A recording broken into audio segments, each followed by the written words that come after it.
Hello friends, welcome to Zenith academy. Zenith academy के YouTube channel में आपका एक बार फिर से हार्दिक स्वागत है।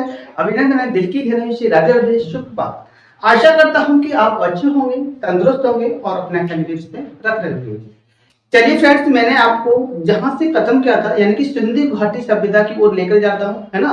यानी कि मैंने आपको बेसिक क्लास करा दी थी ना, अब इसके आगे चलूंगा सिंधु घाटी सभ्यता की ओर। और सिंधु घाटी सभ्यता पे भी हम पढ़ चुके थे, यानी कि सिंधु घाटी सभ्यता का क्षेत्रफल था वो कहां तक फैला हुआ था। यानी कि चार, यानी कि उत्तर की तरफ जाएंगे तो मांडा, यानी कि मांडा कहां पर है, लद्दाख में। और किस नदी के किनारे बसा हुआ है, चिनाब नदी के किनारे। अच्छा, पूरब की ओर जाएंगे तो पूरब में आलमगीरपुर तक हमने पढ़ लिए थे। आलमगीरपुर कहां पर है, मेरठ में। और किस नदी के किनारे बसा हुआ है, हिंडन नदी के किनारे बसा हुआ है। अच्छा, दक्षिण में जाएंगे तो देवाबाद महाराष्ट्र में। और ये किस नदी के किनारे था, प्रवरा नदी के किनारे था। और ये गोदावरी की एक सहायक नदी थी, प्रवरा नदी। ठीक है। और पश्चिम में सुत गांगे डोर, कहां तक था, पश्चिम में सुत गांगे डोर तक फैला हुआ था। ठीक है। और ये सुत गांगे डोर कहां पड़ता है, पाकिस्तान में। चलो, इसी के साथ हम आगे की ओर बढ़ेंगे, सिंधु घाटी सभ्यता की ओर आगे बढ़ेंगे। और इस क्लास को ज्यादा से ज्यादा लोगों को शेयर कर दीजिए, जिससे कि सभी लोगों को ये वीडियो मिल सके। चलो, सिंधु घाटी सभ्यता का जो क्षेत्रफल है 12,99,000 वर्ग किलोमीटर। कितना है, सिंधु घाटी सभ्यता का जो क्षेत्रफल है 12,99,000 वर्ग किलोमीटर है। और उनकी व्यवस्था दो टीलों में विभाजित थी। यानी कि सिंधु घाटी सभ्यता की पढ़े तो वहां की जो व्यवस्था थी कितने टीलों में विभाजित थी फ्रेंड्स, उनकी व्यवस्था दो टीलों में विभाजित थी। यानी कि एक था पश्चिमी टीला और एक था पूर्वी टीला। अच्छा, मैं आपको बता दूं पश्चिमी टीला और पूर्वी टीला होता क्या है। यानी कि जो सिंधु घाटी सभ्यता की जो लोगों की व्यवस्था थी वो दो टीलों में विभाजित थी। जैसे कि आपको बता दूं, दो टीले का मतलब ये है, ऐसे करके दो टीले थे, ऐसे करके। ये है तुम्हारा पश्चिमी टीला और इधर है ये पूरब पूरब टीला। यानी कि इसमें जो लोग रहते थे ना, उसमें इस टीले में लोग रहते थे, उसमें रहते थे बेटा पश्चिमी, यानी उच्च वर्ग के लोग, जिसमें बता दूं राजा और पुरोहित आते थे, है ना। और इधर देखूं तो पूरब की साइड में, पूरब में थे निम्न वर्ग, इसमें था निम्न वर्ग। और निम्न वर्ग में कौन कौन से आते थे, मजदूर और किसान लोग इसमें आते थे पूर्वी टीले में, यानी कि निम्न वर्ग में आते थे। यानी कि आपसे क्वेश्चन पूछेगा कि सिंधु घाटी की सभ्यता कितने टीलों में विभाजित थी, तो आप क्या बताओगे, दो टीलों में विभाजित थी। यानी कि इसमें पश्चिमी टीले में कौन रहते थे, उच्च वर्ग के व्यक्ति, है ना। और पूर्वी टीले में रहते थे निम्न वर्ग के व्यक्ति। उच्च वर्ग में कौन कौन आते थे, राजा आते थे और पुरोहित आते थे। और निम्न वर्ग में आते थे मजदूर और किसान। ठीक है, मजदूर और किसान। और मैं बता दूं कि यहाँ के लोग बड़ी सुरक्षा करते थे अपने टीलों की, ऐसे करके ऐसे बाढ़ लगाते थे। बाढ़ लगाने का कार्य भी करते थे। बाढ़ लगाने का कार्य का मतलब है आप चारों ओर से बाढ़ लगा रहे, जिससे कि कोई जानवर ना आए, कोई विदेशी आक्रमण ना कर दे। तो ऐसे करके इनके चारों तरफ एक दीवार का भी निर्माण करते थे लोग। आशा करता हूँ कि मैं आपको समझ में आ रहा हूँ गारंटी से। ठीक है, इसी के साथ मैं इसको मिटा देता हूँ फ्रेंड्स, और आगे की ओर मैं आपको क्लियर कर देता हूँ। यानी कि सिंधु घाटी दो टीलों में विभाजित थी, ये आपको ध्यान रखना। चलो, अब पढ़ेंगे धोलावीरा। धोलावीरा तीन टीलों में विभाजित था। आपसे क्वेश्चन पूछता है कि धोलावीरा कितने टीलों में विभाजित था, वो बता देना, तीन टीलों में विभाजित था। और आपसे पूछे कि सिंधु घाटी सभ्यता कितने टीलों में विभाजित थी, कि दो टीलों में विभाजित थी। ठीक है। और इसमें देखो पश्चिमी टीला, मध्य टीला और पूर्वी टीला। यानी कि धोलावीरा तीन टीलों में विभाजित था, ऐसे कि पश्चिमी टीला, मध्य टीला और पूर्वी टीला। ठीक है, ऐसे करके। यानी पश्चिमी टीलों में निम्न वर्ग रहते थे, पूर्वी टीलों में मजदूर और इसमें थे व्यापारी लोग रहते थे। चलो आगे की ओर बढ़ेंगे। सिंधु घाटी सभ्यता, सिंधु घाटी सभ्यता एक लिपि थी। यानी कि सिंधु घाटी सभ्यता की लिपि क्या थी बेटा, भाव चित्रात्मक। यानी कि सिंधु घाटी सभ्यता की लिपि पूछे तो क्या थी फ्रेंड्स, भाव चित्रात्मक। इसे बोलते हैं इंग्लिश में पेक्टोग्राफी। कैसी थी, पेक्टोग्राफी। और ये भाव चित्रात्मक कैसे लिखी जाती थी, दाएं से बाएं लिखी जाती थी। आपसे क्वेश्चन पूछेगा सिंधु घाटी सभ्यता की लिपि कैसी थी, भाव चित्रात्मक। और इसी को इंग्लिश में बोला जाता है पेक्टोग्राफी। क्या बोला जाता है, पेक्टोग्राफी। और इसी भाषा को, इसी भाव चित्रात्मक लिपि को दाएं से बाएं लिखा जाता था, दाएं से बाएं लिखा जाता था।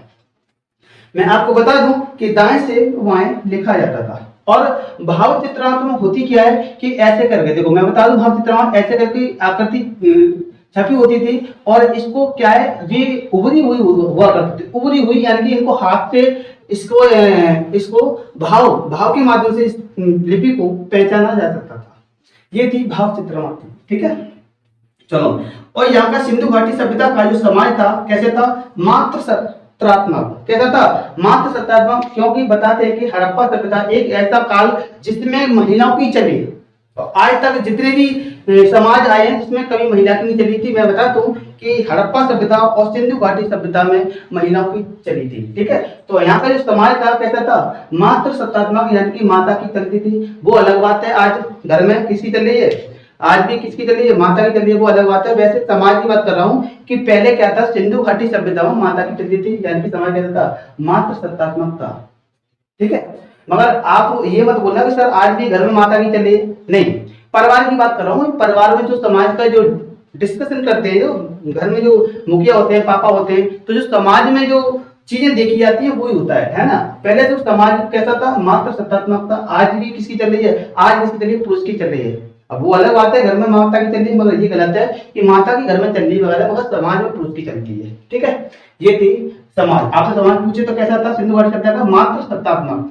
चलो आगे की ओर। अच्छा, घर में ईंटों का प्रयोग करते थे जो लोग, क्या करते थे, घर में ईंटों का प्रयोग करते थे। और घर में ईंटों का प्रयोग करने का कारण है कि ये किस अनुपात में घर में ईंटों का प्रयोग करते थे, यानी कि 4:2:1, यानी कि 4:2:1 के रूप में ये क्या करते थे, घर में ईंटों का निर्माण करते थे। आपको बता दूं, ये क्या थी, लेंथ, ये की चौड़ाई और ये थी हाइट, यानी कि लंबाई, चौड़ाई और हाइट, इसी को बोलते हैं बेटा इंग्लिश बॉन्ड स्टाइल। क्या बोला जाता है, इंग्लिश बॉन्ड स्टाइल, इसी को कहा जाता है। यानी घर में ईंटों का प्रयोग करते थे। इस पे स्टार बना लेना फ्रेंड, ये क्वेश्चन कई बार आया है पेपर में। यानी कि सिंधु घाटी सभ्यता के लोग ईंटों का प्रयोग करते थे, वो किस अनुपात में करते थे, यानी कि 4:2:1, ठीक है। और इसी को बोला जाता है इंग्लिश बॉन्ड स्टाइल, ठीक है। इंग्लिश बॉन्ड स्टाइल, जो आजकल जो ईंट आती है ना उसी की बात कर रहा हूँ, ठीक है। इसमें क्या होती है, लेंथ भी होती है, चौड़ाई भी होती है और हाइट भी होती है, यानी कि लंबाई भी होती है। जैसे कि देखो लाला की ईंट आती है ना, लाला की देखी, लाला की आती है, ठीक है, बाबा की ईंट आती है, ये सब क्या थी, ईंट थी। उसी टाइम ईंट का जो प्रयोग क्या करते थे जो सिंधु घाटी सभ्यता के लोग, उसका अनुपात था 4:2:1, ठीक है। आशा करता हूं कि आपको ये यहाँ तक समझ में आया होगा। टेंशन में क्लास के अंदर ऑन द स्पॉट आपको यही सिखा कर जाऊंगा, और गारंटी मेरी है कि आपका एक भी क्वेश्चन यहाँ से बचेगा नहीं। मगर क्लास को पूरा देखते रहो, और जहां तक हो सके तो आप कॉपी और पेन निकाल कर बैठो, जिससे कि आपके नोट्स बनते जाएं, ठीक है। आप अपने नोट्स बनाते जाइए। चलो, पवित्र पशु। अच्छा, पवित्र पशु पूछे आपसे, तो पवित्र पशु क्या था सिंधु घाटी सभ्यता का, तो कुवड़ वाला बैल। कौन सा था, कुवड़ वाला बैल, उसी को बोलते हैं ब्रसव और सरंग युक्त बैल। इसी के नाम बेटा कुवड़ वाला बैल, ब्रसव और सरंग युक्त बैल, यानी कि उस बैल के सींग भी हुआ करते थे। अच्छा, कुवड़, एक बच्चे ने पूछा था सर कुवड़ क्या होता है, तो कुवड़ देखा होगा कभी, जो बैल होता है, बैल के पीछे जो भकाप है, जो कुंभ सा निकला होता है, कुंभ सा, उसी को बोलते हैं बेटा कुवड़ वाला बैल। और इसके क्या था, सरंग का मतलब उनके सींग भी हुआ करते थे। तो कुवड़ वाला बैल और ब्रसव और सरंग युक्त बैल, इसी को बोला जाता है। कुवड़ वाला पीछे कुंभ से निकला होता है, उसी को बोलते हैं कुवड़। यानी कि पवित्र पशु क्या था, कुवड़ वाला बैल, ब्रसव और सरंग युक्त पशु। समझ में आ रहा होगा। चलिए आगे। अच्छा, आकृति देखें तो इसकी सिंधु घाटी सभ्यता की जो आकृति थी ना, वो कैसी थी, त्रिभुजाकार। यानी सिंधु घाटी सभ्यता का जो स्ट्रक्चर था वो कैसा था, त्रिभुजाकार में बना हुआ था, ठीक है। कैसे आकृति बना हुआ था, त्रिभुजाकार आकृति में। और आगे देखें तो इनका व्यवसाय क्या था, कृषि और व्यापार। क्या था, मुख्य पैसा क्या था, मुख्य यानी इनका जो व्यापार था ना, जो सॉरी व्यवसाय था, कृषि प्लस व्यापार था। मैं आपको बता दूं इनकी जो कमाई होती थी ना, वो व्यापार से होती थी, ना कि कृषि से। मुख्य व्यवसाय था कृषि और व्यापार। वो कृषि से इतनी कमाई नहीं कर पाते थे ना, वो व्यापार करते थे। इनका मुख्य पैसा पूछे तो व्यापार था, ठीक है। मुख्य पैसा क्या था, व्यापार था। बताते हैं यहाँ से जो धौलीवीर है, सुतुगांगे डोर है, ये लोग यहाँ से व्यापार करते थे, वहां से अपनी कमाई करते थे। इतनी कृषि, इतने पैमाने पे लोग कृषि नहीं कर पाते थे, ठीक है ना। चलो आगे वर्ग देखें तो वर्ग क्या था, विद्वान और योद्धा और व्यापारी और श्रमिक। यानी कि वर्ग किस भागों में बटा हुआ था? विद्वान, योद्धा और व्यापारी, यानी कि 4 भागों में इनका वर्ग बटा हुआ था, विद्वान, योद्धा और व्यापारी और श्रमिक। श्रमिक क्या वजह था? श्रमिक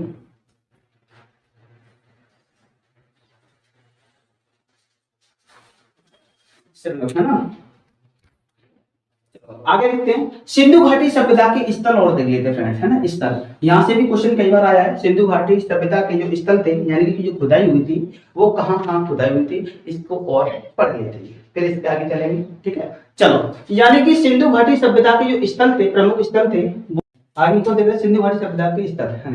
हड़प्पा, हड़प्पा की जो खुदाई हुई थी 1921 में, और नदी पूछिए किस नदी के किनारे बसा हुआ फ्रेंड्स? रावी नदी के किनारे बसा हुआ है। और ये इसकी खोज किसने की थी? दयाराम साहनी ने। किसने की थी? दयाराम साहनी ने। किसकी अध्यक्षता में की थी? जॉन मार्शल की अध्यक्षता में की थी। ये आपसे क्वेश्चन पूछे, यानी कि नामकरण किसने किया था? किसने? जॉन मार्शल ने। और खुदाई किसने की थी? दयाराम साहनी ने की थी हड़प्पा सभ्यता की 1921 में। और ये किस नदी के किनारे बसा हुआ है? रावी नदी के किनारे बसा हुआ है। अच्छा, मोहनजोदड़ो की खुदाई कभी 1922 में हुई थी। ये किस नदी के किनारे बसा हुआ है? सिंधु नदी के किनारे। किस नदी के किनारे? सिंधु नदी के किनारे। अच्छा, इसके जो खोज की थी रखलदास बनर्जी ने। किसने की थी? रखलदास बनर्जी ने की थी मोहनजोदड़ो की खोज 1922 में। ये सिंधु नदी के किनारे बसा हुआ है। आपसे क्वेश्चन पूछता है कि हड़प्पा और मोहनजोदड़ो, यानी कि सिंधु नदी के किनारे कौन सा है? मोहनजोदड़ो, यानी कि सिंधु, मोहनजोदड़ो सिंधु से दाएं। आपसे पूछे दाएं किस सिंधु नदी किस दाएं किस तट पर थे? दाएं नदी, दाएं तट पर। और रावी नदी बाएं, यानी कि बाएं से बाएं और दां से दाएं। ये आपको ध्यान रखना है ना। यानी कि आपसे पूछे सिंधु नदी, मोहनजोदड़ो सिंधु नदी किस तट पर था? किस दाएं तट पर था? दाएं तट पर। और रावी नदी का पूछे तो हड़प्पा किस रावी नदी किस तट पर था? यानी कि बता देना बाएं तट पर। ठीक है, आगे की ओर। अच्छा, चन्नू दड़ो की खोज 1921 में, ये भी सिंधु नदी के किनारे स्थित है। अच्छा, इसकी खोज की थी गोपाल और एच मजमूदार ने की थी। किसने की थी? गोपाल और एच मजमूदार ने की थी। अच्छा, उत्खनन में के कौन थे? उत्खनन में है उत्खनन, यानी कि इसकी खुदाई की थी। खुदाई के समय उत्खनन में के कौन थे? मेके थे। कौन थे? मेके। चलो, अच्छा, ये तीनों स्थल कहां पर है फ्रेंड्स? पाकिस्तान में। कहां पर है? पाकिस्तान में। ये भी आपको ध्यान रखना है, यानी कि हड़प्पा, मोहनजोदड़ो और चन्नू ये कहां पर है? पाकिस्तान में। ठीक है, आगे जो बढ़ेंगे, रोपड़। रोपड़ देखें तो 1953 में, यानी कि 1953 में रोपड़। और रोपड़ कहां पर है? पंजाब में। कहां पर है? पंजाब, यानी कि पीबी। कहां पर है ये? पंजाब में। और ये किस नदी के किनारे था? सतलज नदी के किनारे। किस नदी के किनारे? सतलज नदी के किनारे रोपड़ बसा हुआ था। और इसकी खोज की थी यज्ञदत्त शर्मा और यानी कि यज्ञदत्त शर्मा और वक्त ने की थी। यानी कि दो इतिहासकार थे, यज्ञदत्त शर्मा और वक्त, इन दोनों ने रोपड़ की खोज की थी। रोपड़ किस नदी के किनारे था? सतलज नदी के किनारे स्थित था। कालीगंगा की बात करें तो कालीगंगा कहां पर था? 1951 में हुई थी। कालीगंगा कहां पर है? कालीगंगा का राजस्थान में 1951 में खोज की थी। ये किस नदी के किनारे था? घग्गर नदी, है ना, घग्गर नदी के किनारे बसा हुआ था। और इसकी खोज की थी वाल कृष्ण थापर और घोष ने। किसने की थी? वाल कृष्ण थापर और घोष ने। आगे की ओर बढ़ेंगे, आलमगीरपुर, ये मैंने आपको बताया था 1958 में सिंधु घाटी सभ्यता का पूर्वी स्तर, यानी कि सिंधु घाटी सभ्यता का पूर्वी स्तर कौन सा था? आलमगीरपुर था। ये बताया था मैंने, हिंडन नदी के किनारे बसा हुआ है। इसकी खोज की थी यज्ञदत्त शर्मा ने। किसने की थी? यज्ञदत्त शर्मा ने। आगे को चलेंगे, वना। अच्छा, आलमगीरपुर कहां पर बेटा? मेरठ में। कहां पर है? मेरठ में। ये आपको ध्यान रखना। और मेरठ कहां पड़ता है? उत्तर प्रदेश में। कहां पर पड़ता है? उत्तर प्रदेश में। आगे क्यों चलेंगे, वनावली। वनावली कहां पर है? हरियाणा में। कहां पर है? हरियाणा में। ये आपको भी ध्यान रखना है। वनावली हुआ। और ये किस नदी किनारे था? सरस्वती नदी किनारे। और इसकी खोज की थी बिष्ट ने। किसने की थी? बिष्ट ने। आगे की ओर बढ़ेंगे, धौलावीरा। धौलावीरा कहां पर है बेटा? गुजरात में। ये इंपॉर्टेंट टॉपिक बहुत है। वो धौलावीरा कहां पर है? गुजरात में। मैं आपको बता दें, गुजरात, गुजरात में। ठीक है, कहां पर है? गुजरात में धौलावीरा। और ये किस नदी के किनारे था? भोगवा नदी के किनारे। किस नदी के किनारे? भोगवा नदी के किनारे बसा हुआ था। और इसकी खोज की थी जेपी जोशी ने। किसने की थी? जेपी जोशी ने, जयप्रकाश जोशी, यानी कि जेपी जोशी। आगे की ओर बढ़ेंगे, राखी गढ़ी। राखी गढ़ी आपसे पूछे कहां है? हरियाणा में। कहां पर है? राखी गढ़ी कहां पर है? आपको बता दो, अभी जो वीडियो का एग्जाम हुआ था उसमें पूछा था, कालीबंगन पूछा था। कालीबंगन, कालीबंगन कहां पर है? हरियाणा में। अच्छा, राखी गढ़ी कहां पर है? ये क्या है? हरियाणा में। ये कहां पर है? हरियाणा में। कालीगंगा में पूछा था, राजस्थान में है ना, ये पेपर में आया था अभी वीडियो के एग्जाम में, अभी हाल ही में एग्जाम हुआ है। अच्छा, राकी गढ़ी कहाँ पर है? हरियाणा में। ये किस नदी के किनारे था? सरस्वती नदी और दुष्टती नदी के किनारे बनाया है। और इसकी खोज की थी अमरेंद्र नाथ और सूरज भान ने की। किसने की थी? अमरेंद्र नाथ प्लस सूरज भान ने इसकी खोज की थी। किसकी? राकी गढ़ी की। ये हरियाणा में सरस्वती और दुष्ट नदी के किनारे बसा हुआ है। आपको देखो, लोथल, लोथल की खोज की थी। लोथल कहाँ पर है? गुजरात में। ये कहाँ पर है? गुजरात में। और इसकी खोज की थी बेटा रंगनाथ राव ने। और किस नदी किनारे? भोगवा नदी के किनारे बसा हुआ है। लोथल किस नदी किनारे बसा हुआ है? भोगवा नदी के किनारे बसा हुआ है। आशा करता हूँ कि आपको ये वीडियो पसंद आई हो। इस वीडियो को ज्यादा से ज्यादा लोगों को शेयर करें और हमारे YouTube चैनल जल्दी तक भी सब्सक्राइब कर दें, जिससे कि आने वाली वीडियो का नोटिस समय समय पर आपको मिलता है। जय हिंद, जय भारत।